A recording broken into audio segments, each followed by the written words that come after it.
Pemirsa, Pemprov DKI Jakarta menggratiskan biaya perawatan untuk pasien demam berdarah. Selama tahun 2019, lebih dari 800 kasus demam berdarah terjadi di DKI Jakarta.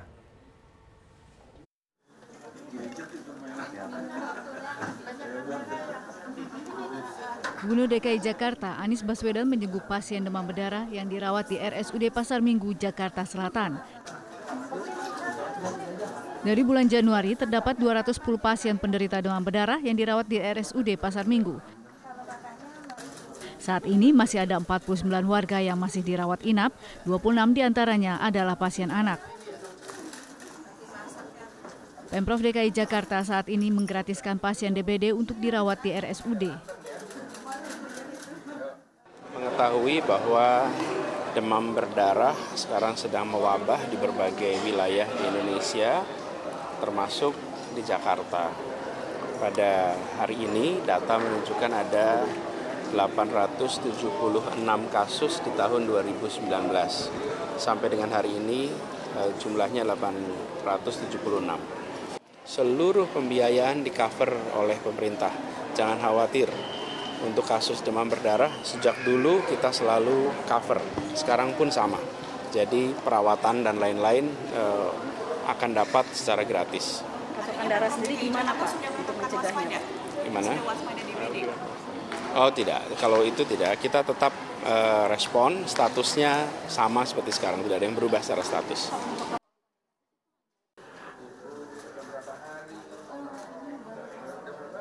Jumlah pasien DBD selama Januari 2019 terus meningkat. Berdasarkan data dari Dinas Kesehatan DKI, jumlah pasien DBD di Jakarta sudah lebih dari 800 orang.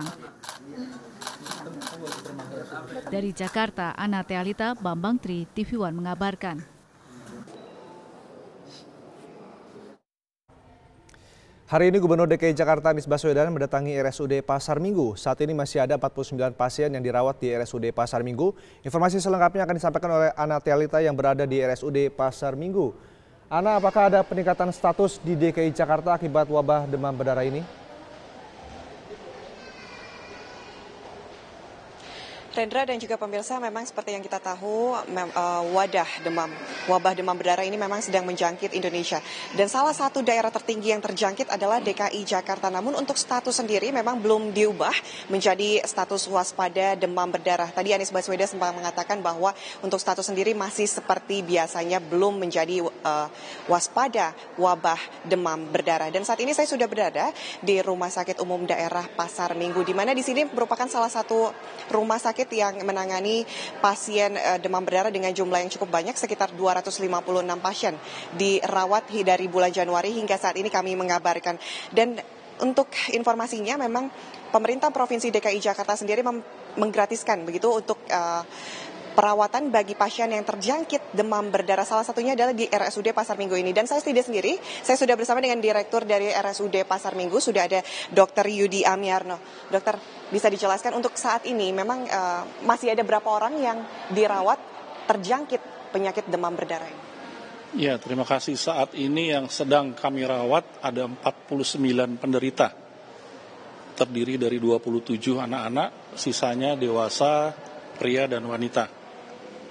Untuk penanganannya sendiri seperti apa yang dilakukan oleh pihak rumah sakit? Ya, seperti halnya klinis atau penyakit yang lain, pasien datang, kami pastikan dia termasuk diagnosanya apa.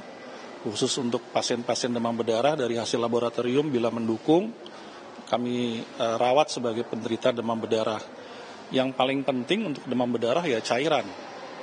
Alhamdulillah sampai saat ini yang datang ke RSUD Pasar Minggu termasuk penyakit-penyakit demam berdarah yang masih ringan sedang. Jadi memang murni hanya cairan yang kami berikan. Dok, ini kan memang demam berdarah sedang mewabah di Indonesia, khususnya di DKI Jakarta ini. Sebenarnya gejala yang perlu diperhatikan oleh masyarakat sendiri dari penyakit demam berdarah ini apa sih? Demam berdarah itu penyebabnya virus. Virus pada umumnya gejalanya mirip, ya, datang dengan demam tiba-tiba, kemudian disertai dengan mialgia atau pegel, linu, lesu, ya, seperti itu. Jadi saya sarankan buat kita semua yang tiba-tiba menderita demam tinggi dengan disertai gejala tadi pegel linu, cobalah mencari pertolongan ke tenaga kesehatan terdekat.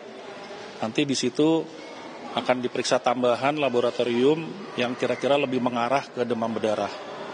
Untuk antisipasinya sendiri seperti apa untuk wabah demam berdarah? Ya, demam berdarah kan penyebabnya virus yang ditularkan oleh nyamuk. Jadi yang penting ya kita mencegah supaya tidak ada pengumpulan sarang-sarang nyamuk. Jadi seperti yang sudah diprogramkan oleh pemerintah, kita berantas sarang nyamuk, PSN, pemberantasan sarang nyamuk. Ya itu bisa di mana-mana tuh ya, bisa ada genangan air lah pokoknya ya. Yang sering kami dapat di Jakarta Selatan khususnya nih, rontokan daun-daun dari pohon itu kalau dia daunnya berbentuk cekung, di situ ada air tergenang, bisa tumbuh tuh jentiknya. Jadi tolong kita semua mulai melihat tempat-tempat kemungkinan potensi air tergenang di situ ya. Dok, terakhir, antisipasi jika memang ini kan tidak di Jakarta saja, di Indonesia ini jika terjangkit demam berdarah dan masyarakat ini jauh dari pusat kesehatan begitu, terjaring atau terkena demam berdarah dengan segala gejala yang memang sudah diberitahukan. Sebagai pertolongan pertama apa yang harus masyarakat lakukan? Ya kalau wilayah tinggalnya dekat dengan sarana kesehatan memang mudah ya. Karena kita menyebut bahwa dia menderita demam berdarah tidak hanya dari gejala klinis. Perlu ditambah dengan pemeriksaan penunjang laboratorium khususnya. Nah kalau untuk di daerah yang jauh dari laboratorium memang agak sulit. Tapi paling tidak begitu dia merasa ada demam tiba-tiba, langsung tinggi, disertai dengan rasa nggak nyaman, pegel, linu, lesu, ya segera mencari fasilitas kesehatan terdekat. Kalau di DKI kami sudah ada, paling tidak di tiap kecamatan ada tuh ya, bahkan kelurahan juga sudah sampai. Ya, jadi di DKI alhamdulillah nggak ada masalah seperti itu. Terima kasih Dr. Yudi atas waktunya.